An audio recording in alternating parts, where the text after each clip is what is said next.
Vážení a milí študenti, v auguste 1963 sa uskutočnila jedna z najslávnejších lúpeží 20. storočia, keď sa skupina 15 lúpičov po prepade poštového vlaku zmocnila veľké sumy peňazí, a to bez toho, aby musela použiť strelné zbrane.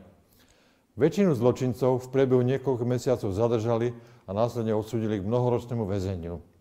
Uvedte prosím, pod akým názvom vošla udalosť do histórie, v ktorom štáte sa lúpež uskutočnila a na akej trati, teda medzi ktorými mestami. Prajem vám úspech.